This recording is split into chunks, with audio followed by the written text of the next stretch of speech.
बृहस्पति भूमिसुतो बुधश्च गुरुशुक्र शनिराहुकेतव सर्वे ग्रहाः शान्तिकरा भवन्तु। अंतरिक्ष शांति पृथ्वी शांतिरापः शांति औषधय शांति वनस्पतय शांति विश्वदेव शांति ब्रह्म शांति। सर्वे भवन्तु सुखिनः सर्वे सन्तु निरामयाः सर्वे भद्राणि पश्यन्तु मा कश्चित् दुःखभाग् भवेत्।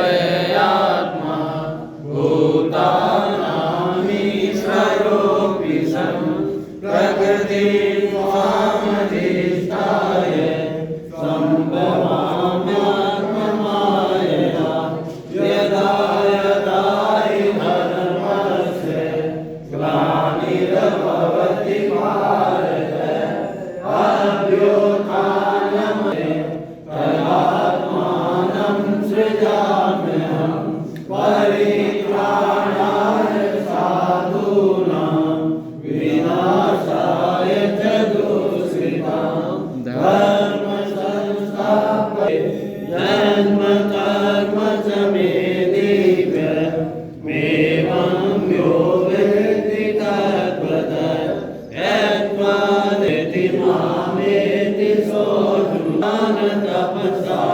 भूतामद्भक्तमागताः भूतामद्भक्षिशिरोमुखं सर्वतः श्रुतिमल्लोकं सर्वभृच्चैव निर्गुणं गुणकरमेव च भक्तं च भूतेषु विष्णु च ज्योतिषं ज्ञानं हृदि सर्वकारजुरतिष्ठति संगच्छ सर्वभावेन भारत तन्मना भव मद्भक्तो सत्यं ते प्रतिजाने प्रियोऽसि परित्यजे मामेव्यो मोक्षयिष्यति यत्र पार्थो धनुर्धरः तत्र श्रीविजयो भूति ध्रुवानि ध्रुवानि स्थान पर बैठ जाए अपना अपना दो लाइन महिलाओं के दो लाइन कोई पुरुषों के आगे पुरुषों के ना चार लाइन दो लाइन महिलाओं दो लाइन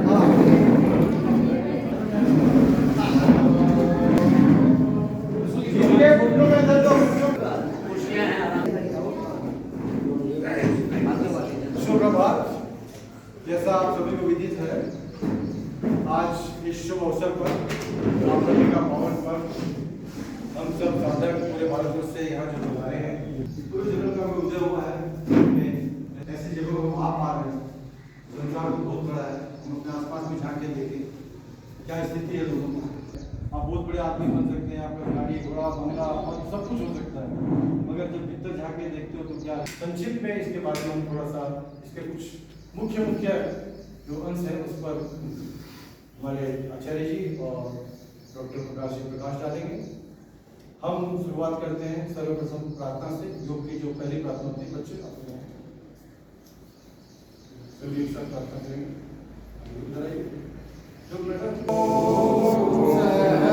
सहनावतु सहनो भुनक्तु सवीर्यं करवावहै तेजस्विनावधीतमस्तु मा विद्विषावहै। ओम शांति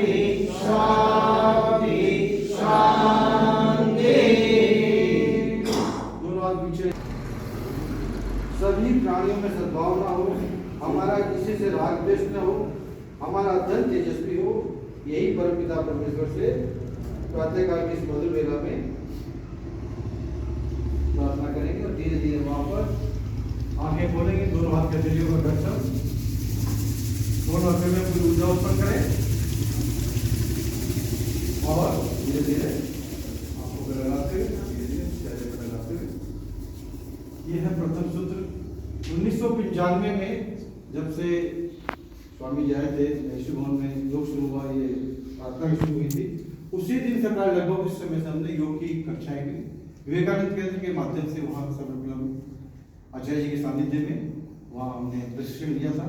और आज वो अविरल लगभग आप देख ही रहे, 5 साल उधर हो गए, 23 साल इधर हो गए, लगभग 27 साल का ये हमारा सफर मंजिल तय हो चुकी है। 14 साल तक आपने एक आसन पर बैठकर वहाँ वैश्य भवन में इस जो बीजारोपण किया था, जो वृक्ष लगाया था, जो पौधा लगा था, आज वो वट वृक्ष की तरह वहाँ कार्य कर रहा है। जब ये आए थे तो लोगों में, हमारे समाज में क्या के लोगों को शंका थी, क्या बस वो आचार्य जी है तब तक है, इसके बाद क्या है, घोड़ा पे मेरा कौन आएगा, कोई नहीं रहेगा। और इनके ये अनुभव ऐसे हैं, ये जब योगा में आते थे तो प्राय पहले शैशव काल में ये अकेले हुआ करते थे। तो हमारे जो ट्रस्टी होते तो बार बार मीटिंगों में चर्चा करते थे कि किस लिए आप लिफ्ट चलाते हो, लाइट हमारी लगती है, कोई आता तो वह है नहीं, वो अकेले आते हैं, क्या है उसको योग मगर इनकी एक ये इच्छा शक्ति थी कि मैं सामूहिक रूप में ही करूँगा, घर पर नहीं करूँगा। प्रार्थना में चाहे अकेले रहें चाहे योग में अकेले रहें, उसी की आज परिणति है। वहाँ कम से कम हमारे सानिध्य में, महेश बख्शी के सानिध्य में 6-7 जगह और योग की कक्षाएं लगने लगी है। आध्यात्मिक ज्योति आप देख ही रहे, निरंतर बहुत जरूरी है। ये सारा जो यहाँ वहाँ का जो भी मूल है वो इन्हीं की देन है। इन्हीं के सानिध्य में हम इन्हीं के चलाए हुए रास्ते पर चलते हुए इस योग को आगे बढ़ा रहे हैं। अभी हम पहला सत्र हुआ, प्रार्थना के बाद हम कुछ शरीर व्यायाम, सूर्य नमस्कार जैसे शारीरिक क्षमता होती है इस तरफ से ये 1 घंटे का सत्र होता है। 1 घंटे में हम 15-15 मिनट के 4 भागों में बांटते हैं। पहले शरीर को खोलते हैं शिथिलीकरण ध्यान से, उसको शिथिलीकरण ध्यान कहते हैं। योग कोई व्यायाम नहीं, योग का नियम होता है जैसे आप जितना आगे जाओगे उतना पीछे आओगे, जितना दाएं जाओगे उतना बाएं आओगे, जिससे कि आपका अंदर का संतुलन भी, और ये तीनों जो योग है जो 3 चीज से मिलता है। हमारा शरीर जो दिख रहा है, एक जो हमारा मन है, एक जो अध्यात्म है, ये तीनों को जोड़ता है। ये तीनों का एक दूसरे लिंक है। और ये हमारे जो इसके बारे में हम लोग चर्चा करेंगे, यम क्या है, नियम क्या है, अष्टांग योग क्या है, भ्रमण कुंडली जगह भी आप उस तक नहीं जाएंगे। और भी हमारे जो चक्र है, कितने चक्र है, कैसे क्या है, इस पर भी थोड़ा सा आपको प्रकाश डाला जाएगा। इसके बाद दूसरा सत्र आता है, फिर हम करते हैं सूर्य नमस्कार। सूर्य नमस्कार की बात ना आइए, सूर्य नमस्कार करते हैं, वहीं से करिए अपना नमस्कार। हिरण्मयेन पात्रेण सत्यसाविहितं मुखं तत्त्वं पोषण अपार्वणो सत्यधर्माय दृष्टये ओम मित्राय नमः। इसके 12 मंत्र होते हैं।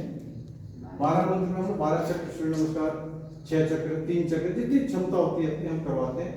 सूर्य नमस्कार में शरीर के सारे अंगों का पोषण हो जाता है, नीचे एड़ी से लेकर ऊपर शिखा तक, और विशेषकर मध्य भाग। आप जब देखेंगे सूर्य नमस्कार करेंगे तो हाथ और पांव बिल्कुल नहीं हिलते, जो मध्य हमारा भाग है वो पेट से लेकर के यहाँ कंधे तक वो पूरा मूव करता है। तो इससे पूरे शरीर के हमारे जितने भी जोड़ हैं वो सारे प्रभावित होते हैं और काफी लाभकारी। और कुछ करने की जरूरत नहीं, यदि आप सही रूप से 12 सूर्य नमस्कार कर लेते हैं, कोई आप आसन करने की जरूरत नहीं, कोई प्राणायाम करने की जरूरत नहीं, क्योंकि प्राणायाम स्वतः होता है। इसमें श्वास बढ़ते हुए जाते हैं, श्वास छोड़ते हुए आते हैं। तो मैं 1 चक्र कंटिन्यू दिखा के इसको ही आप लोग बच्चों जो कर सकते हो करो सकते। हाँ ये सही है, आप तो कुछ करते हैं जो कर सकते हैं, खड़े हो उधर मुंह करना, उधर मुंह करना, हाँ खड़े हो जाना, सब करना है। 1 चक्र जिसको करना है सही करना, जबरदस्ती नहीं है सर। ठीक है, पहला बीज मंत्र ओम ह्रीं मित्राय नमः। एकम श्वास भरते हुए हम पूरा पीछे जितना अपनी क्षमता आंखें खुली रखते हुए, ये जो कंधे होते हैं ये कानों से सटे रहते हैं, बिल्कुल ये जितना पीछे जा सकते हैं अपने शारीरिक क्षमता के। धीरे धीरे श्वास छोड़ते हुए जितना सामने जा सकते हैं अपनी अपनी क्षमता पर। हाँ, पेट का गोला अंदर जाता है, देखिए पीछे पिंडलियों में खिंचाव आता है, घुटनों में दबाव बनता है। ये त्रेणी में दाहिना पांव पीछे जाता है। अब यहाँ न हमारे हाथ हिलेंगे न पांव हिलेंगे। हम जिस स्थिति में आगे हाथ और पांव एक जगह देंगे और पेट को पूरा दबाव बनता है, दृष्टि ऊपर से ऊपर छत को देखने का प्रयास करते हैं। ये त्रेणी की आदर्श स्थिति होती है। चतवारी में बाएं पांव भी पीछे जाता है, ये स्थिति। ढालनुमा स्थिति, जैसे बच्चे जो सीढ़ी होती है, एक चीज आप कभी हमारे बॉल को रख देंगे, अपने आप नीचे चली जाएगी। पूरा भार दोनों हाथ के हथेलियों पे, पांव के पंजों पर। ये चतवारी का दृष्टि बिल्कुल सामने है। पंचर शशांकासन की मुद्रा होती है। पहले घुटने लगते हैं, श्वास भरते हैं, फिर पीछे जाते हैं, श्वास छोड़ते हैं और फिर माथे को लगाते हैं जमीन पर। फिर इसमें पेट का गोला दब रहा है, पूरा शशांकासन विश्राम भी मिल रहा है। ये है पंचम की आदर्श स्थिति। छठ है, यहीं से दंडवत प्रणाम। पहले माथा लगेगा, वक्ष लगेगा, पेट नहीं लगेगा। देखिए शरीर के 8 अव्यय मां भारती को स्पर्श कर रहे हैं। यह है षष्ठ की आदर्श स्थिति। सप्ताह यहीं से भुजंगासन, पूरा ऊपर कोबरा पोस्चर इसको कहते हैं। घुटने थोड़े ऊपर उठे रहेंगे, पूरा ऊपर गर्दन में, कंठ में आ रहा कचावर दबाव, रीढ़ की हड्डी में आ रहे परिवर्तन पर ध्यान, मेरुदंड हो रहे परिवर्तन पर ध्यान, कमर दर्द कहीं नहीं रहेगा। सुन लो ये पोस्चर करेंगे। अष्ट है पर्वताकार स्थिति, यानी हाथ हिलेंगे ना पांव हिलेंगे। अभी एड़ियों को नीचे जितना ले जा सकते हैं ले जाने का प्रयास, पूरा पर्वत की तरह। जैसे पर्वत क्या होता है, अटल अचल, कहीं भूकंप आ जाए, कोई बरसात आ जाए, तूफान आ जाए, पर्वत अपनी जगह बिल्कुल अडिग रहता है। वैसे ही हमें जीवन में पर्वत से ये शिक्षा लेनी है, बिल्कुल अडिग। नवे फिर से पंचम स्थिति, शशांकासन। श्वास भरते हैं, श्वास छोड़ते हैं और वापस सामान्य। दशम, इस बार दाहिना पांव सामने आएगा, दोनों हाथों के मध्य स्थिति वही, दृष्टि ऊपर, छत को देखते हुए। आयाम जो आज के इस युग में बहुत ही जरूरी है, विशेषकर 50-55-60 साल के ऊपर के बाद शरीर में उतना लचीलापन नहीं रहता है, आसन नहीं कर पाते हैं, सूर्य नमस्कार नहीं कर पाते हैं। तो प्राणायाम सबसे एकदम, जिसको प्राण का आयाम, प्राणों का आयाम। वायु तो सर्वत्र है, हवा तो सब जगह व्याप्त है, मगर उसको अंदर लाना, ठंडी हवा को अंदर लाते हैं श्वास के जरिए, फिर उसको गर्म हवा वापस छोड़ते हैं और अंदर प्रकट करते हैं कि अब ये श्वास फूल रहा है, फेफड़े फूल रहे हैं, क्या हो रहा है, ऐसा अनुभव होता है। ये अनुभव प्राणों के आयाम के होता है। प्राणायाम, तो प्राणायाम अलग अलग विधि होती है, अलग अलग तरीके होते हैं। ठंड में कुछ अलग विशेष होते हैं, गर्मियों में अलग होते हैं, उस हिसाब से हम अलग अलग तरीके से करवाते हैं। और कुछ प्राणायाम जो 12 महीने हम कर सकते हैं, जैसे आज के जमाने में कपालभाति, पेट की बीमारियों के लिए कपालभाति लोग ज्यादा प्राथमिकता देते हैं। और अनुलोम विलोम, इसके प्राणों का राजा कहते हैं। या कभी भी किसी अवस्था में कर सकते हैं।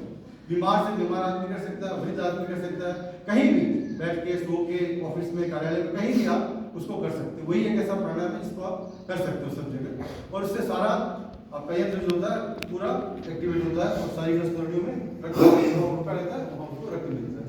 तो प्राणों की प्रार्थना के साथ इसको एक बार जरूर करें। प्राणाशेवं वसे सर्वं पृथिवे यथ प्रतिष्ठितं मादेव पुत्रान् रक्षस्व श्रीश्चपक्यांस विदेहिने इति। जिस प्रकार एक छोटे बालक की रक्षा उसकी माँ करती है, हम बोल पा रहे हैं, कह पा रहे हैं, सुन पा रहे हैं, शरीर वैसा ही रहता है। जैसे मंदोदरी का प्रसंग आया, कल ही हमने सुना, ये शरीर रावण तो ही पड़ा है, तो रावण कह रही है, वही तो रावण है, इसको कह रही थी, मगर प्राण निकलते उसकी क्या अवस्था होगी। देखिए वो जमीन पे पड़ा है, बालों से लिपटा हुआ है, वही जिसके नाम से कांपती थी पृथ्वी, कांप रही थी। उसके गले कटने के बाद भी उसके धड़ से पृथ्वी कांप रही थी। कितने बेचारे भालू पत्थर उसके नीचे आ गए, तो कितना शक्तिशाली था।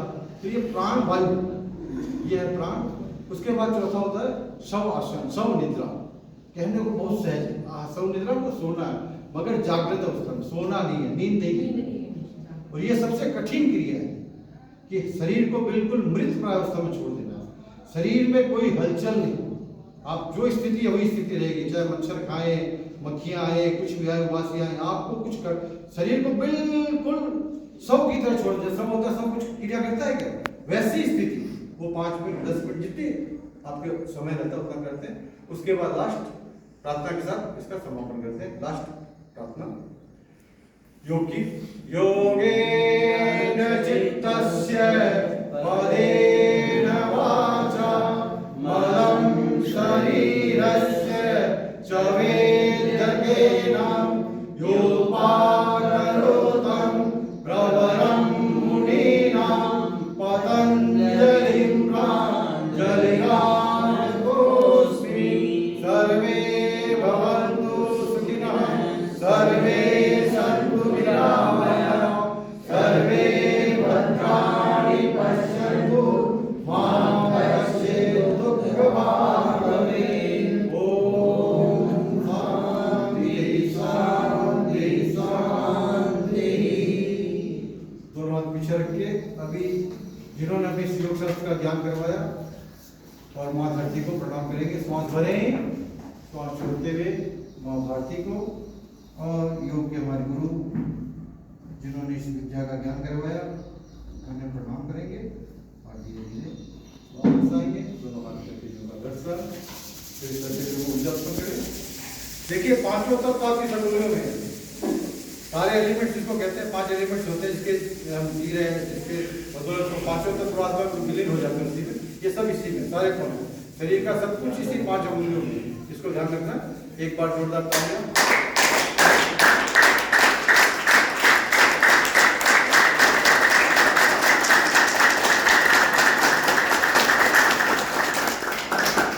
गंभीरता की अभी अब सब गंभीर से आप सुन रहे थे, बड़े गंभीर लग रहे हैं।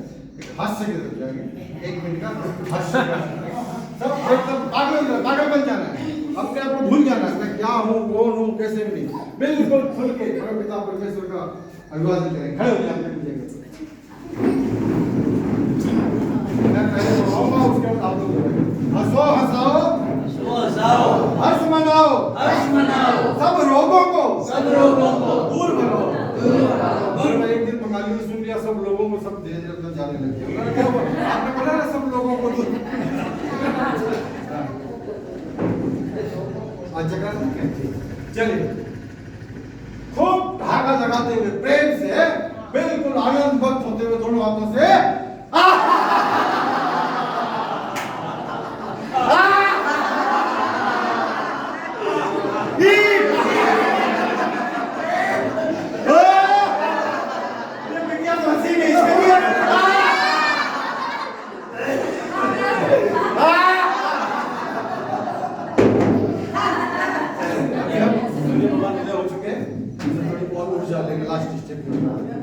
दाहिना हाथ बायां हाथ बिल्कुल जमीन पे लगा। दाहिना हाथ हथेली है, ये हथेली के माध्यम से भी आपको ऊर्जा मिले। हाथ कौन सा मैंने कहा था, ठीक है ना? दाहिना हाथ जिससे दही खाते हो। दाहिना हाथ ऊपर, बायां हाथ नीचे, आंखें बंद। पूर्व दिशा से उदयमान स्वर्ण गोलाकार सूर्यदेव तो संपूर्ण विश्व को अनंत काल से ज्योति प्रदान कर रहा है। उनकी किरणें हमारे हथेली के माध्यम से हमारे पूरे शरीर में प्रवेश कर रही है। बाहर भी प्रकाश, अंदर भी प्रकाश अनुभव करें। चारों ओर एक लाल प्रकाश ज्योति आपके अंदर समाती हुई, पूरा शक्तिमान होते हुए आप सूर्य की पूरी ऊर्जा आप में आती हुई अनुभव करें। शांत भाव से इस आई हुई ऊर्जा का मानव मात्र के कल्याण के लिए उसको समर्पित करें और इस पर कोई गर्व नहीं करें। अपने आप को कभी घमंड नहीं करें कि मैं शक्तिशाली हूँ, मेरे पास पैसे हैं, मेरे पास बल है, मेरे पास विद्या है। इस आई हुई ऊर्जा को अपने जो भी दीन दुखी आपके दरबार में कोई भी आपके घर पे आता है यथाशक्ति यथाभक्ति उसकी सेवा करें। यही आशीर्वाद देते हुए 4 बार दोनों हाथों से इस ऊर्जा को बांटेंगे।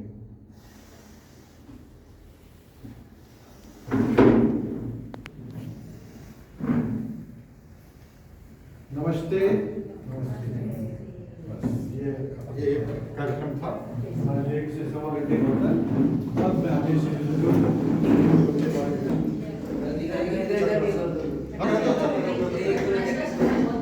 21 तारीख को जब चक्रासन करवाया था तो बच्चों के लिए से बच्चों को निकाला था। 15 बच्चे निकले थे, 15 बच्चों के पीछे से रेलगाड़ी की तरह। इतना सुंदर दृश्य हुआ था हमारे मकान में करवाया था, कोविड की टाइम थी। और बच्चे बड़े एकाग्रता से ऐसे नहीं कोई सब जाते पेड़ की तरह। ये है चक्रासन। बहुत बढ़िया। ये बच्चे कर सकते हैं। और लोग ताली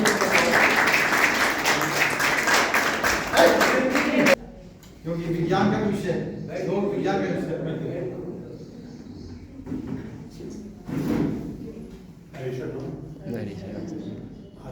को प्रणाम करते हुए योग के बारे में जितना मैं जानता हूँ विज्ञान की दृष्टि से और पतंजलि योग दर्शन के अनुसार भी उनका सामंजस्य बिठाने का प्रयास किया है।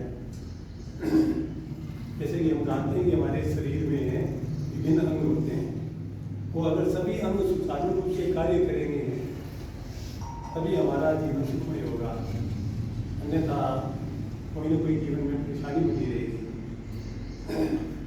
महर्षि पतंजलि ने योग के 8 अंग बताए हैं। योग का मतलब हमारा जो जीवात्मा है इसका परमात्मा के साथ योग भगवान से मुख्य 3 योग बताए हैं, ज्ञान योग, भक्ति योग, कर्म योग, ज्ञान योग और भक्ति योग। महर्षि पतंजलि ने इस योग के 8 अंग बताए हैं और वो 8 अंग अगर हम अपने जीवन में स्वीकार करेंगे, बढ़ेंगे उस मार्ग पर, तब हम परमात्मा से योग करने में सक्षम हो जाएंगे।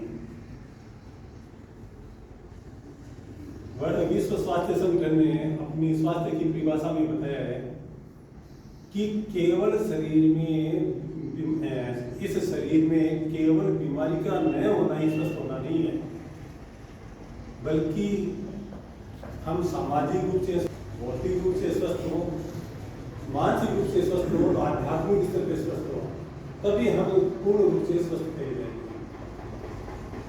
जो मैंने योग के 8 अंग बताए हैं, ये हमारी इन चारों अवस्थाओं को उच्च अवस्था तक पहुंचाने का कार्य करते हैं। प्रारंभ में जो 2 अंग है पतंजलि योग, पतंजलि अष्टांग योग के, उनमें है यम और नियम। यम और नियम हमारे सामाजिक स्वास्थ्य के लिए आवश्यक है। यम हमें सामाजिक नैतिकता सिखाता है और नियम हमें व्यक्तिगत नैतिकता सिखाता है। अगर हम व्यक्तिगत रूप से सही नहीं रहेंगे तो हम सामाजिक रूप से भी सही नहीं होंगे। इसलिए हमें सामाजिक रूप से नैतिक बनने के लिए, नैतिकता रखने के लिए यम सारे अपनाने होंगे। इसमें सत्य, अस्त्य, ये सब 5 हैं। इसके बाद ऐसे नियमों के अंतर्गत सोच, संतोष ये आदि हैं 5। तो ये हमें व्यक्तिगत रूप से तो अपने सोच, संतोष जो भी है ना ये 5 उनका ध्यान रखना है और सामाजिक स्वास्थ्य के लिए हिंसा ये है जिससे दूर रहना है। तो ये अगर हम 5 करें तो हम सामाजिक रूप से स्वस्थ होंगे। अगर हम हिंसा वृत्ति रखते हैं तो हम सामाजिक रूप से स्वस्थ नहीं है। हम अगर अपने भीतर और बाहर की स्वच्छता नहीं रखते हैं तो हम व्यक्तिगत रूप से स्वस्थ नहीं है। ये बताता है। तो जो अष्टांग योग के पहले 2 अंग है यम और नियम, ये सामाजिक स्वास्थ्य के लिए बहुत आवश्यक है। फिर आते हैं अगले 2 अंग, वो है आसन और प्राणायाम। आसन और प्राणायाम इस भौतिक शरीर को स्वस्थ रखने के लिए आवश्यक है। जैसा कि अभी मदन जी ने करके बताया कि इससे हम स्वस्थ होंगे शारीरिक रूप से, क्योंकि एक शरीर स्वस्थ होगा तभी हमारा मन स्वस्थ होगा। अगर शरीर में कोई ना कोई व्याधि बनी रहेगी, कोई कमी रहेगी तो हमारा मानसिक स्वास्थ्य भी बिगड़ जाएगा। इसलिए सामाजिक स्वास्थ्य के बाद में हमारा शरीर शारीरिक स्वास्थ्य ठीक रहना जरूरी है भौतिक रूप से। उसके बाद में आते हैं 5वां आता है अष्टांग योग का प्रत्याहार, धारणा, ध्यान। ये तीनों हमारे मानसिक स्वास्थ्य के लिए आवश्यक है। इंद्रियों को हमें वश में करना प्रत्याहार करके आता है। धारणा में हमारी दृढ़ता किस रास्ते पे चलना है जिससे हम ध्यान को उपलब्ध हो सकें। ये तो तीनों अंग है, ये हमारे मानसिक स्वास्थ्य के लिए आवश्यक है। फिर आध्यात्मिक स्वास्थ्य की आवश्यकता है साधना, तो समाधि की व्यवस्था आती है समाधि। तो इस प्रकार से जो महर्षि पतंजलि ने जो 8 योग बताए हैं, अष्टांग योग बताया है, वो हमारी तैयारी है परमात्मा के साथ योग करने के लिए। क्योंकि समाधि की अवस्था के बाद में भी विकार होता है और ये जितने भी योग हैं अष्टांग योग है ये हमारे जड़ शरीर से ही संबंधित है। और जो चेतन अवस्था है उसके लिए हमारी तैयारी में जो अंतिम अंग है समाधि वाला, वो हमारी एकदम उच्च अवस्था है जब हम एकदम परमात्मा से मिलने के लिए तैयार होते हैं। तो हम इस अष्टांग योग का पालन करते हुए, नियम से पालन करते हुए ध्यान समाधि तक पहुँचना है, तभी हम परमात्मा को प्राप्त कर सकते हैं। तो अष्टांग योग जो पतंजलि ने दिया है उनका हिंदी से यही था, जिससे हम स्वस्थ हों और परमात्मा के पास पहुँच कर सकें। मैं आपको बताना चाहूँगा आचार्य जी। हरि शरणम, बहुत बहुत साधुवाद डॉक्टर साहब का। बहुत अच्छी व्याख्या इन्होंने अष्टांग योग के बारे में पतंजलि योग बताई। अपना आचार्य से निवेदन करूँगा थोड़ी और विस्तृत बात करके इस कार्यक्रम को समाप्त करें। एक भजन बोले हाँ, और भजन का नाम ज्यादा गंभीर होने की क्या आवश्यकता है? हास्य। स्वामी विवेकानंद कहते थे be happy and make others happy. हम लोगों ने जो योग शुरू किया गुवाहाटी में, तो सबसे पहले विवेकानंद केंद्र से ही एक मनीष जी थे, वो आए प्रशिक्षक, और बाद में फिर एक विश्वास जी थे, वो भी आए। 2 बार 3 बार हमने कैंप लगवाया। साल में लगभग एक कैंप हम लोगों का करवा लेते थे। तो उन लोगों का ये कहना था कि बी हैप्पी एंड मेक, स्वयं प्रसन्न रहो और दूसरों को भी प्रसन्न करो। स्वयं सुखी रहो, दूसरों को भी सुखी करो। स्वयं सुखी रहने से हम दूसरों का दुख दूर कर पाएंगे। ऐसा कहा जाता है कि खुद जो दुखी रहेगा सुखी नहीं कर सकता, खुद प्रसन्न सुखी रहेगा वो दूसरे को सुखी करेगा। चलो, जीवन योग में बनाते चलो, योग की गंगा बहाते चलो, योग की गंगा बहाते चलो। पास में आए जो दीन दुखी, पास में आए जो दीन दुखी, सबको योग सिखाते चलो, सबको योग सिखाते चलो। जीवन योग में बनाते चलो, योग की गंगा बहाते चलो, योग की गंगा बहाते चलो। योग है शक्ति, योग है भक्ति, योग है कर्म की धारा। योग है शक्ति, योग है भक्ति, योग है कर्म की धारा। धन्य जीवन होता है इससे, अपना लो दिव्य सहारा। धन्य जीवन होता है इससे, अपना लो दिव्य सहारा। जीवन योग में बनाते चलो, जीवन योग बनाते चलो, योग की गंगा बहाते चलो, योग की गंगा बहाते चलो। तन वश होता, मन वश होता, मिलती है आत्मा शक्ति। तन वश होता, मन वश होता, मिलती है आत्मा शक्ति। ज्ञान संतोष शांति है मिलते, होती है प्राणों की पुष्टि। ज्ञान संतोष शांति है मिलते, होती है प्राणों की पुष्टि।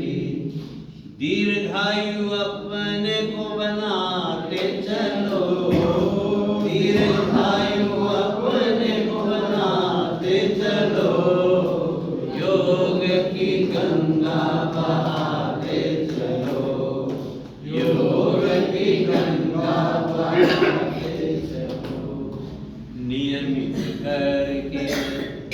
योग साधना सो तन मन प्राण नियमित करके योग साधना साधो तन मन प्राण घर घर योग की जगाओ सबका हो कल्याण घर घर योग की अलग जगाओ सबका हो कल्याण योग शरण में लाते चलो योग शरण में लाते चलो योग की गंगा बहाते चलो योग की गंगा बहाते चलो जीवन योगमय बनाते चलो जीवन योगमय बनाते चलो योग की गंगा बहाते चलो योग की गंगा बहाते चलो पास में आए जो दीन दुखी पास में आए जो दीन दुखी सबको योग सिखाते चलो सबको योग सिखाते चलो। देखिए योग के बारे में आप लोग वैसे तो सब जानते ही हैं। अलग अलग जगहों पर आप लोग अलग अलग योग का अभ्यास करते हैं और योग के कई रूप हैं। जैसे हम लोग प्राय जो योग का अर्थ लेते हैं वो महर्षि पतंजलि के योग सूत्रों के साथ उसकी साम्यता है। वैसे योग का अर्थ होता है कि महर्षि पतंजलि के अनुसार योगस्य चित्त वृत्ति निरोधः कि योग से चित्त वृत्तियों का नियंत्रण किया जाता है। यानी योग का काम है हमारी जो चंचल वृत्तियां हैं उन चंचल वृत्तियों को नियंत्रित संयमित करना, ये योग का काम है। महर्षि वशिष्ठ का भी योग है। महर्षि वशिष्ठ ने कहा कि मन उपाय योगा कि मन को शांत करने का उपाय योग है। योग के द्वारा मन जो है वो शांत होता है। तो ऐसे ही जैसे ज्ञान योग भी है, कर्म योग भी है, भक्ति योग है, हठ योग है, राजयोग है, क्रिया योग है, लय योग है, मंत्र योग है, तंत्र योग है, सहज योग है। योग के अनेक रूप हैं, लेकिन उन सब के पीछे बात एक ही है और वह है कि हमारे जीवन में समता आए। Equanimity of body, equanimity of mind and equanimity of soul. वैसे तो देखो आत्मा जो है वो अपने आप में समता में ही है, लेकिन फिर भी हम शरीर और मन और आत्मा इन तीन स्तरों पर जो है योग का अभ्यास करते हैं। हमारा शरीर स्वस्थ रहे और मन स्वस्थ रहे, क्योंकि कहते हैं healthy mind in a healthy body. तो पहले हेल्दी बॉडी हो तो हेल्दी माइंड, और हेल्दी माइंड होता है तो भी हेल्दी बॉडी हो जाती है। यानी अगर मन हमारा प्रसन्न है तो भले ही हमारे कोई रोग भी हो तो भी हम जो है सहज रहते हैं, समता में रहते हैं, संतुलित रहते हैं। इसलिए तन और मन दोनों का सामंजस्य या समता होनी बहुत जरूरी है। और फिर जो आत्मा, क्योंकि अभी जैसे डॉक्टर साहब ने कहा जीवात्मा, हम लोग जीवात्मा हैं, खाली जीव नहीं है हम। यानी खाली शरीर और प्राण ये दो ही नहीं है, या मन दो ही नहीं है हमारे में, बल्कि एक आत्मा भी है। यानी परमात्मा का अंश भी हम हैं। यानी ईश्वर अंश जीव अविनाशी चेतन अमल सहज सुख राशि सो माया बस भय गोसाई बंदियों कीन मरकट की नाई। तो ये जीव जो है ये संसार में अपने आप को बंधन में अनुभव करता है। योग के द्वारा हम मुक्त होते हैं, यानी योग के द्वारा हम स्वस्थ जीवन जीते हैं और उससे हमें ऐसा लगता है कि हमारा जीवन सार्थक हो गया, सफल हो गया, ऐसा भाव। और नहीं तो हमें ऐसा लगता है कि हमारा जीवन बड़ा कष्टपूर्ण है बड़े दुख हैं, समस्याएं हैं, जीवन एक भार स्वरूप हो गया है। लेकिन जो योगी होता है वह सदैव प्रसन्न चित्त रहता है, कैसी भी परिस्थिति आ जाए। जैसे अभी प्रातःकाल मैंने कहा कि भगवान राम, आज भगवान राम का प्राकट्य दिवस है, भगवान राम के सामने कैसी भी परिस्थिति आई लेकिन वो विचलित नहीं हुए, क्योंकि दिस विल ऑल्सो पास, ये भी चली जाएगी। एक बार परिस्थिति आ गई, ये भी चली जाएगी, दुख आ गया, ये भी चला जाएगा। लेकिन उसमें एक बात का ध्यान रखना है कि हमें उस विपरीत परिस्थिति का सदुपयोग करना है, विचलित न होते हुए सदुपयोग करना है। जैसे भगवान राम को वनवास हो गया, सब रो रहे हैं, पूरा अयोध्या रो रहा है, उनके पिताजी रो रहे हैं, माताएं रो रही हैं, गुरुजन रो रहे हैं, मंत्री रो रहे हैं, प्रजाजन रो रहे हैं, सब रो रहे हैं। लेकिन भगवान जो है बड़े प्रसन्न है, क्योंकि भगवान क्या कह रहे हैं कि मुझे वन में जाने का मौका मिल रहा है, वहाँ पर ऋषि मुनि हैं, वो मेरी प्रतीक्षा कर रहे हैं, कई राष्ट्रों का मुझे उद्धार करना है, कईयों को मुझे कईयों को कल्याण करना है। ऐसा भाव हमारे जीवन में रहना चाहिए कि हमारे व्यक्तिगत जीवन में नाना प्रकार की समस्याएं हो सकती है, किसी के ये नहीं है, किसी के वो नहीं है। सातों सुख जीवन में किसी को नहीं मिलते हैं, न तो शरीर सब समय स्वस्थ रहने वाला है, न मन जो है उसके ऊपर कोई असर नहीं आएगा, ऐसी बात नहीं है। मन पर भी ऐसी ऐसी विपरीत बातें आएंगी जो विचलित करेंगी हमें, राग द्वेष रहेंगे मन में हो। लेकिन ये सब रहते हुए भी जब हमारा ये ध्यान रहेगा कि मैं जीवात्मा हूँ, मेरा कुछ नहीं बिगड़ना है, जाको रात को राते साइया मार सके ना कोई, पालन बांका कर सके जोजन के। मौत है तो एक दिन आएगी प्रारब्ध के अनुसार, हानि लाभ जीवन मरण जस अजस विधिया, वो तो जब होगा होगा। लेकिन तब तक मैं क्यों मरूं, मैं रोज रोज क्यों मरूं? मरना तो एक दिन है, जब तक रहूं तब तक तो मैं प्रसन्नचित्त होकर रहूं। तो ये योग हमें सिखाता है कि हम सब समय समता में रहें।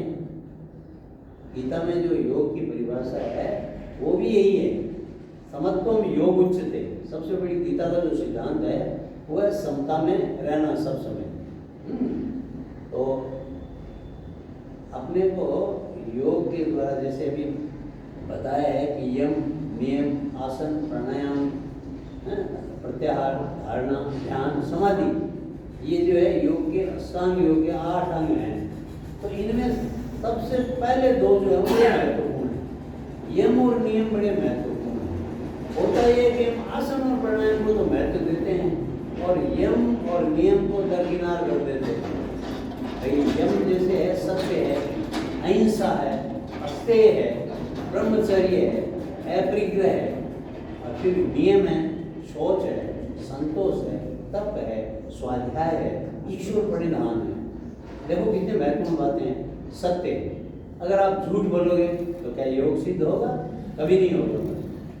झूठ बोलोगे तो आप कहीं ना कहीं जो है फंस जाओगे, है ना। टीचर के यहाँ भी झूठ बोलोगे तो क्या होगा? स्कूल से बाहर निकाल देगा, क्लास से बाहर निकाल देगा, पनिशमेंट मिलेगा। अहिंसा है, सबके प्रति आपका ये भाव रहना चाहिए कि मैं किसी को बुरा नहीं समझूंगा, किसी का बुरा नहीं चाहूँगी, किसी का बुरा नहीं करूँगी, इस तरह का भाव है। माने नॉन वायलेंस, मन में किसी के प्रति भी जो है हमारे मन में अहित का भाव नहीं है। सबसे अष्टादशे पुराणेषु व्यासस्य वचनं प्रियं परोपकाराय पुण्याय पापाय परमेय, कि दूसरे का उपकार ही करना है मुझे।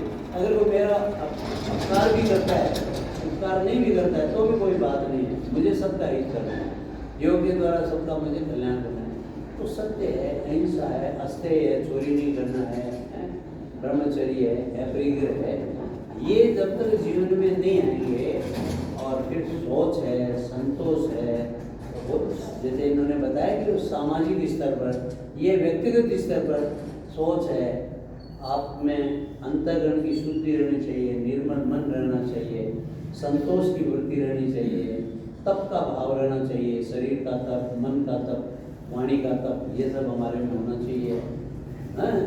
सोच, संतोष, तप, स्वाध्याय, सब समय जो है हमको अपना परीक्षण करते रहना चाहिए कि हमने आज दिन में क्या काम किया, कौन सा गलत काम किया है, मम्मी को कितनी बार तंग किया, मैं पाठ मेरा ठीक से किया कि नहीं, लेसन ठीक से किया कि नहीं, मेरा जो काम था वो मैंने ठीक से किया कि नहीं, दुकान में मैंने सबके साथ अच्छा व्यवहार किया कि नहीं, अपने जनों के साथ, अपने नीचे जो मेरे जन हैं उनके साथ, बड़े हैं उन सबके प्रति मेरा जो है भाव रहा कि नहीं, उचित भाव रहा नहीं।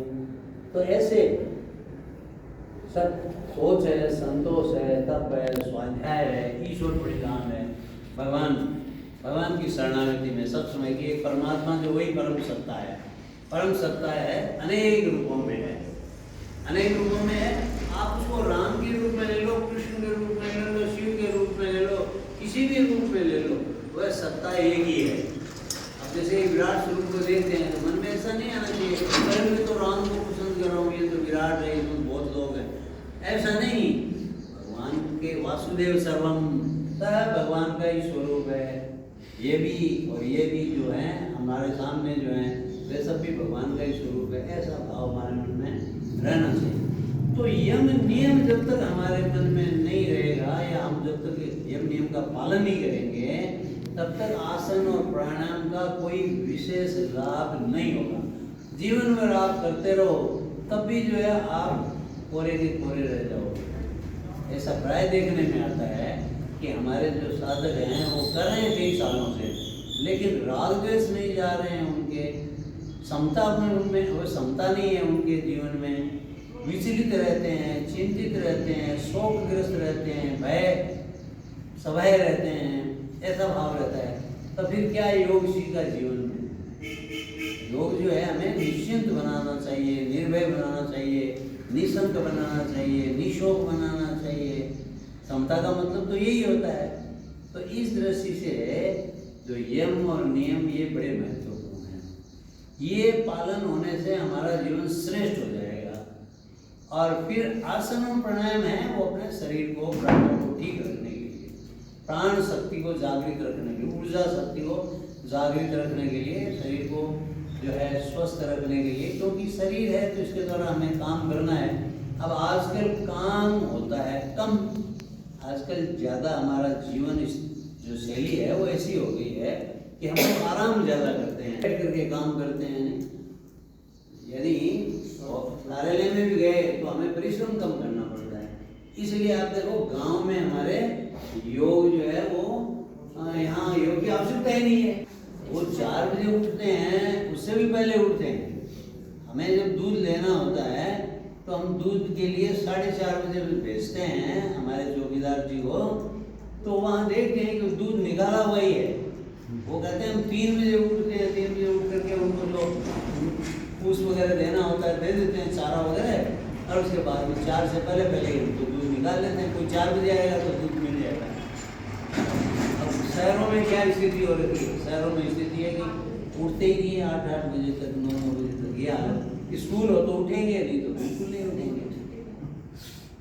तो उनको कोई ज़्यादा ज़रूरत नहीं है, क्योंकि वो खेत में जाते हैं, घर में गवों का काम और ये सब काम होता है, तो उस काम में फिर दूध लेकर के जाना, सब जगह पूर्ति करना और करना, ये ऐसा जीवन है। उस जीवन में योग की उतनी ज़्यादा आवश्यकता नहीं है जितनी आवश्यकता जो है हमारे शहरी जीवन में आजकल होती जा रही है। इसलिए शहरों में योग का प्रभाव जो है वो ज़्यादा होता जा रहा है। तो आसन है, प्राणायाम है, उसके बाद प्रत्याहार, धारणा, ध्यान, समाधि है, तो बहुत ऊपर की बातें हैं। आप लोग सिर्फ आसन और प्राणायाम तक ही सीमित रह जाते हो। इसके कारण से क्या है कि जीवन में संतुलन नहीं आ पाता है। तो जो योग का मुख्य उद्देश्य है वह ये है कि योग के द्वारा हमारा जीवन जो है वो सार्थक हो जाए, हमारा जीवन सफल हो जाए, हमारी शारीरिक, मानसिक और आध्यात्मिक, फिजिकल, मेंटल एंड स्पिरिचुअल, ये तीनों जो है शक्तियाँ ये जागृत हो, यानी हमारा शरीर भी स्वस्थ रहे। चाहे कोई बीमारी हो, कोई फर्क नहीं पड़ता है, बीमारियां दूर हो जाएंगी पहली बात। और अगर रहेगी तो शरीर जो है वो तो क्षय होना है, उसमें रहेगा, लेकिन फिर भी हमें बराबर परमात्मा के साथ योग, शरीर ठीक रहे। प्राणायाम जैसे अभी कहा था मदन जी ने, जो बात कही मनु जी ने, कि हम प्राणायाम तो कर ही सकते हैं। शरीर अगर अस्वस्थ भी हो गया तो बैठे बैठे प्राणायाम करने में अनुलोम विलोम कर सकते हैं, भस्त्रिका कर सकते हैं, ये जो कपालभाति है। और ये तो प्राणायाम तो कोई भी कर सकता है। अनुलोम विलोम सबसे जो है सरल प्राणायाम है, सबसे प्रभावशाली प्राणायाम है। बताओ, एक तरफ से लिया, दूसरी को छोड़ा, दूसरी लिया, छोड़ा, अनुलोम और फिर विलोम। तो ये तो कोई भी कर सकता है। किसी भी स्थिति में बैठ करके कर लो, आप घुटनों से मोड़ नहीं सकते हो, घुटने कोई फर्क नहीं पड़ता है। तो ऐसे जो आसन है, प्राणायाम है। और फिर इसके बाद जो है आगे प्रत्याहार जो है, प्रत्याहार का मतलब प्रति आहार, यानी जीवन को जो है ज़्यादा बाहरी तरफ नहीं ले जाना है, बहाव में नहीं जाना है अपने को, कलयुग के बहाव में नहीं आना है। कलयुग जो है वो अधर्म की ओर ले जा रहा है हमें अधर्म के पास में बंधना नहीं है, उस नाग पास में अपने को नहीं बंधना है, माया में नहीं बंधना है, कलयुग की माया में नहीं बंधना है, मुक्त रहना है। प्रत्याहार, प्रति आहार, सोचते रहें कि हम कहाँ खड़े हैं, हमारे जीवन में क्या परिवर्तन आ रहा है। पहले मैं जिस स्तर पर था, काम क्रोध लोभ, वो अभी में परिवर्तन आ रहा है कि नहीं आ रहा है। क्रोध मेरा कितना कम हुआ, मेरी कामनाएं कितनी कम हुई, मेरा लोभ कितना कम हुआ, संतोष आया कि नहीं जीवन में। ऐसा भाव जो है वो सब समय रहना चाहिए। फिर धारणा, धारणा का मतलब निश्चयात्मक बुद्धि होनी चाहिए कि मुझे योग के मार्ग पर चलना है, मुझे सही मार्ग पर चलना है, मुझे किसी का भी जो है अहित नहीं करना है। ऐसी धारणा कि मुझे नियमित रूप में योग करना है ना। जैसे हम लोग प्रार्थना कर रहे हैं इतने वर्षों से, योग कर रहे हैं इतने वर्षों से, वो भाव बराबर रहना चाहिए कि हमें सब समय नियमितता बरतनी है। और हमारी धारणा शक्ति, गीता जी में धृति के बारे में बताया कि सात्विक धृति क्या है, राजसिक धृति क्या होती है, तामसिक धारणा शक्ति क्या होती है। 3 तरह की है, 3 गुणों के आधार पर। तो वह धारणा शक्ति सात्विक हमारी बनी रहनी चाहिए।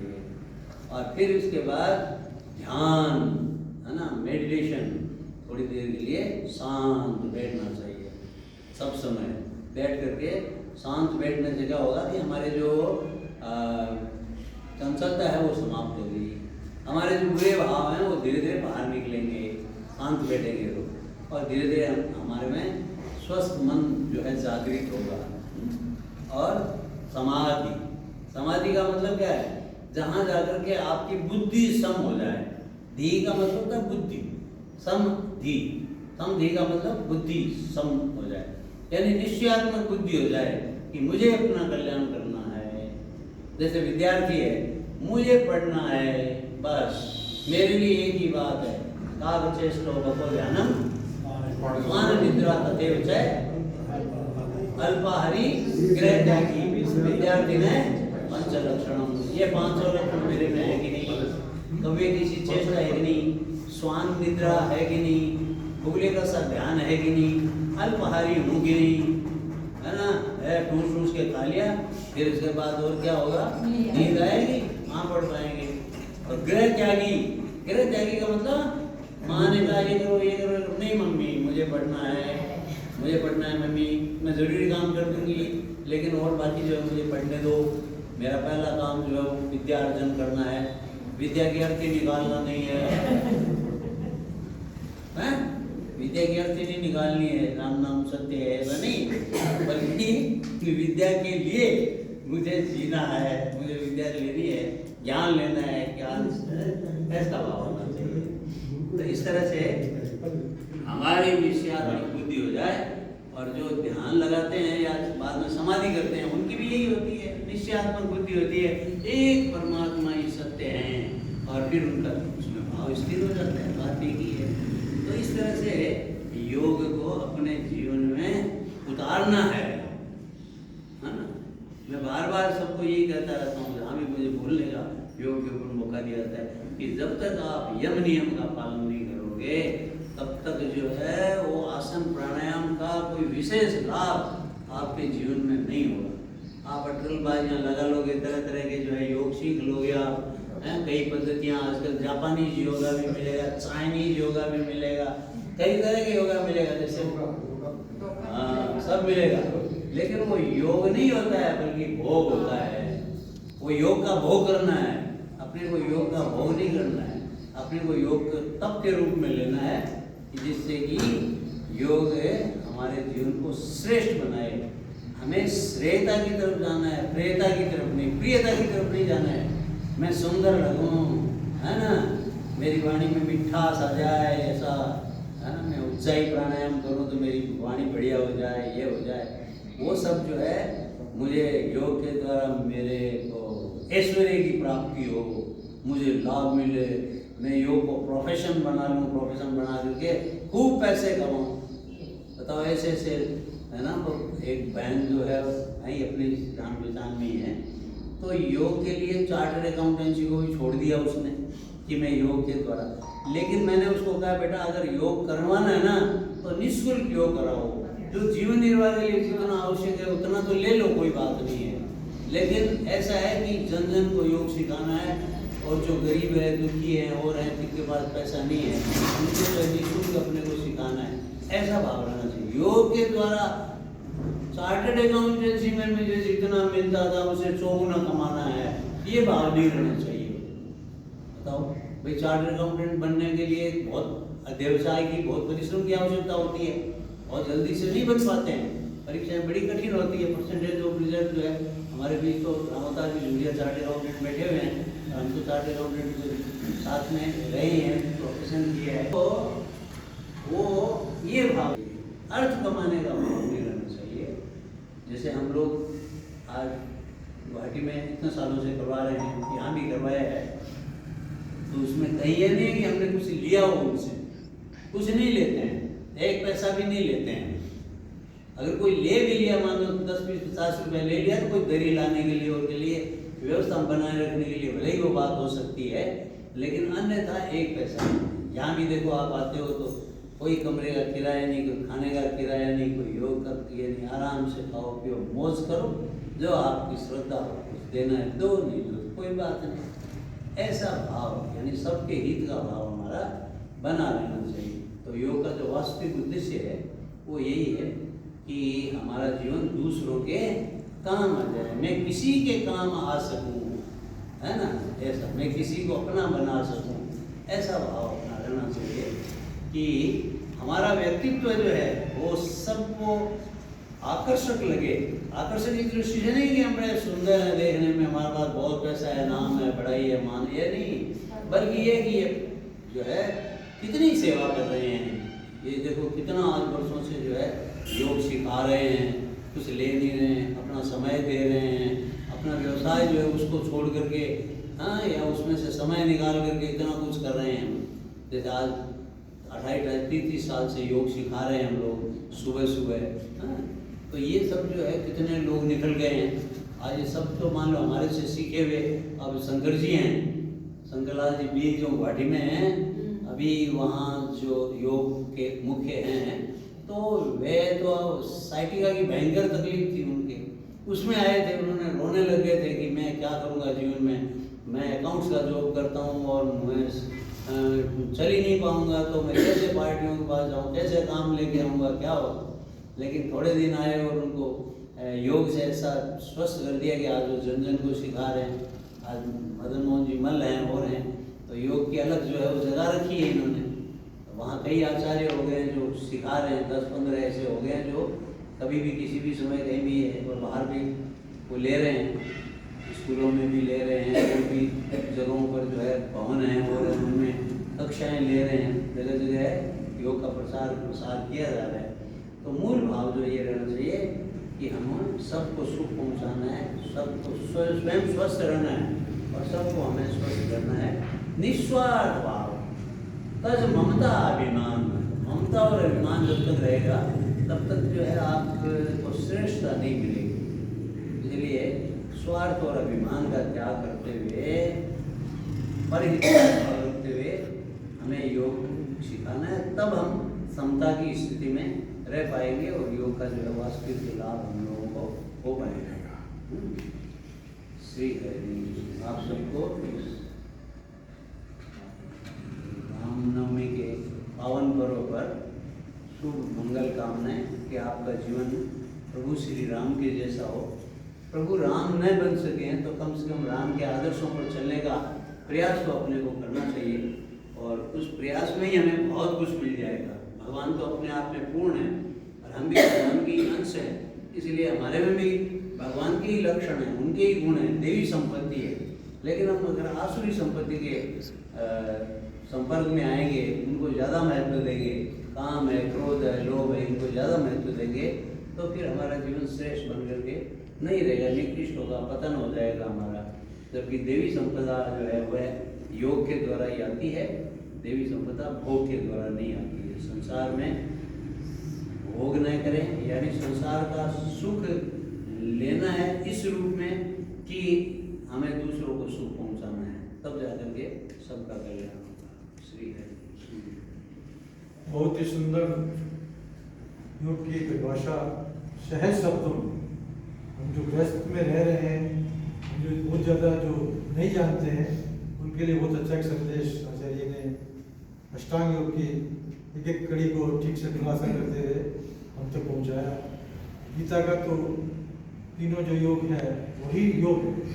योग तो गीता से शुरू हुआ है, दूसरे अध्याय से जो भगवान संदेश देते हैं वही योग है, और ये ही हर जगह सिखाया जाता है। चाहे वो बाबा रामदेव हो, चाहे और भी कोई भी संस्था हो, जैसे भारत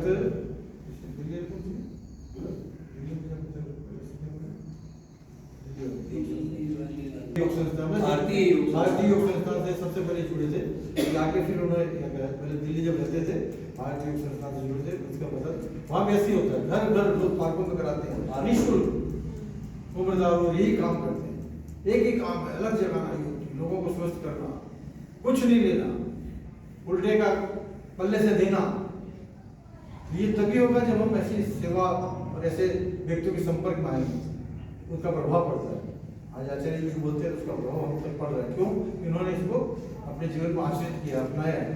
वैसे ही आज हम लोग यदि आए, एक अवसर मिला था हमने इस अवसर का लाभ लिया। आप लोग एकाग्रता से पूरा मैंने देखा, सबके एकदम बिल्कुल कान खुले हुए थे, हैं, आंखें भी बंद नहीं थी, हैं। कान खुले रखने चाहिए हमेशा। होता क्या उल्टा, कान से तो बंद रखते नहीं, मुंह खोल देते ज़्यादा, बकबक करने जैसे कहते हैं ना, वो वक्ता श्रोता। वक्ता भी 3 प्रकार के होते हैं ना, श्रोता भी नहीं, वक्ता ही होता है, हाँ, श्रोता भी होते हैं ना, जो वक्ता रहता है जो भी बहुत अच्छा लगा। इसमें कोई किसी कोई विचार है तो मैं इसको समाप्त करेंगे। आप लोग जब यहाँ तो आइए, 2-3 काफी इस क्षेत्र में काम। आप लोगों में से कोई अगर 5 मिनट बोलना चाहे, थोड़ा 5 मिनट।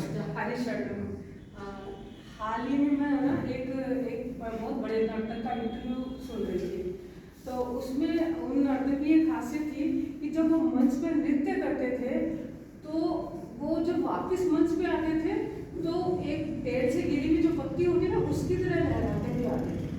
तो पत्रकार उनको पूछ रहे थे कि आपके ऊपर ग्रेविटी का प्रभाव क्यों नहीं होता? हम सिंपल से छलांग लगाते हैं, नीचे आके गिरते हैं ऐसे, और आप जब नृत्य करते हो तो पेड़ के पत्ते की तरह ऐसे लहराते हैं नीचे आते। तब उन्होंने ये कहा था कि जब मैं नृत्य की शुरुआत करता हूँ तब मैं ये भूल जाता हूँ कि मैं मेरे सामने कौन बैठा है या मैं कहाँ नृत्य कर रहा हूँ या क्या। मेरा शरीर, मन और मस्तिष्क, तीनों का जो समन्वय है, जो संतुलन है, उसकी वजह से मैं ऐसा कर पाता हूँ। और जब नृत्य शुरू करता हूँ धीरे धीरे, जब मैं एक हाईएस्ट पीक पे जब मेरा नृत्य होता है, तब मेरी एक ऐसी स्थिति होती है कि जहाँ मैं आत्मा परमात्मा जो एक होता है, या जिसे आप योग कहते हो, तो वो वाली स्थिति मेरी होती है। वहाँ पे मेरा बैलेंस इतना अच्छा होता है कि मेरे को नहीं पता होता कि मैं पत्ते की तरह आ रहा हूँ या कैसे आ रहा हूँ, लेकिन वो एक संयोजन है, वो एक योग की वजह से होता है। और उन्होंने उसमें ये भी बताया था कि मैंने ना शुरुआत, वो विदेशी नर्तक थे, तो उन्होंने कहा कि इस तरह मैं जो अपने भारतीय परंपराएं हैं जिसको योग कहते हैं, असल में जिसे योग समाधि वो जो स्थिति होती है, वो कहते हैं मैंने वहाँ से शुरुआत की थी। तो ये जब मैं ये सुन रही थी तो ये मेरे लिए बहुत प्राउड का विषय था, गर्व का विषय था कि एक बाहर का इतना बड़ा नाटक और हमारी इसके लिए से ये सब चर्चा कर रहे हैं। तो आज का जो योग है, लोग कहते हैं बाहर से आए, ये आए, तो सबसे पहले हमें लोगों के दिमाग से ये निकालना होता है कि ये हमारी देन है, हमारी शुरुआत है, ये हमने दी है, लोग उसको फॉलो कर रहे हैं। क्योंकि क्या होता है कि जब हम कोई काम शुरुआत करते हैं, हमारे घर वाले उसकी कदर नहीं करते हैं, पहले बाहर वाले करना शुरू करते हैं। तो ये यहीं से है, यहाँ से अगर हम इसकी कदर करना शुरू करेंगे तो एक उदाहरण तो मेरे को ये बताना था। एक दूसरा मैंने ये कहीं पढ़ा है कि जो असली योग की जो स्थिति होती है वो भगवान कृष्ण में थी। क्या कि जब रास होता था तो भगवान कृष्ण जितनी गोपियाँ होती थी उन सबके साथ बात करते थे, तो उसको भी योग स्थिति माना जाता है। तो उसके बारे में मैं थोड़ा सा जानना चाह रही थी, वो कौन सी ऐसी योग की स्थिति होती है जहाँ पे हर गोपी को लगता था कि भगवान श्री कृष्ण मेरे साथ कोई मतलब रास कर रहे हैं।